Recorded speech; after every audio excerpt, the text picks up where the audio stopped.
All right, y'all, we're there. We're into the book of Joshua, where all of our lessons leading about who the man of Joshua is, how his relationship with God deepened through all he went through, has really brought us to this time. So let's open up. So in the very beginning, I imagine that God is talking to Joshua as he has before, telling him what's going to happen next, but also consoling him. Remember that Moses was Joshua's best friend, and right at the start, we're going to see God's going to talk about Moses' passing and what's going to happen next with Joshua, but I imagine it's kind of a hard time for Joshua to hear it. So as you listen to God talking to Joshua here, imagine Joshua's facial expressions, right? The times where he starts to show doubt, worry, fear, anxiety, and God, you'll hear in his speech, starts to say, hey, don't do that. Don't make that face, right? But it's a real emotional time as we start. And then as we continue on in Joshua 1, we're going to see the man that Joshua has become. So I'll pause there.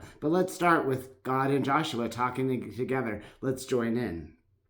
Now after the death of Moses, the servant of the Lord, it came to pass that the Lord spake unto Joshua, the son of Nun, Moses' minister, saying, Moses, my servant, is dead. Now therefore arise, go over this Jordan, thou and all of this people, unto the land which I do give unto thee, even unto the children of Israel. Every place that the sole of your foot shall tread upon, that I have given unto you, as I said to Moses. From the wilderness and the Lebanon, even unto the great river, the river Euphrates, all the land of the Hittites, and unto the great sea toward the going down of the sun, shall be yours to coast. There shall not be any man able to stand before thee all the days as I was with Moses, so will I be with thee. I will not fail thee or forsake thee. Be strong and of a good courage, for unto this people shalt thou divide for an inheritance the land, which I swear unto their fathers and gave them.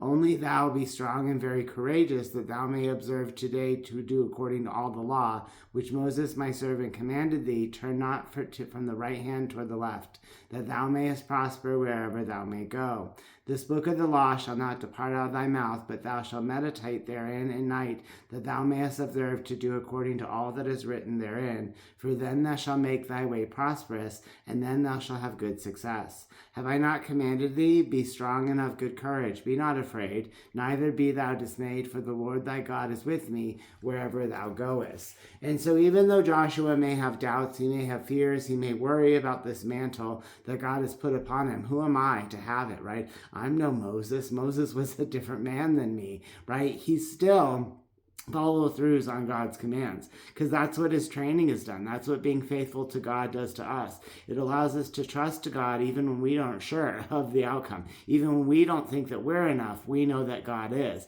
And so you see in the second part here, then Joshua commanded the people, saying, Pass through the host and command the people, saying, Prepare your victuals, for within 3 days ye shall pass over the Jordan, to go in and possess the land which the Lord your God giveth you to possess. And then if we skip to the end, we see he just reiterates God's message, which shows his commitment and his accountability to his relationship and the intimacy that he has with God.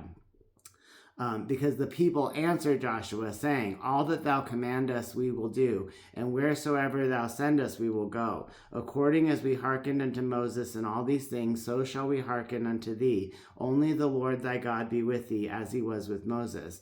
Whosoever he be that doeth rebel against thy commandments, and will not hearken thy words, and all that commandeth him, he shall be put to death. Only be of strong and of good courage. Because when you truly serve God, when you have that intimacy with God, when you have that accountability with God, it shines through to you, and others see that reflection of the light. And so here at the end, the people see God through Joshua, and they see that relationship, that intimacy, and that's why they're ready to follow him and be strong and of good courage.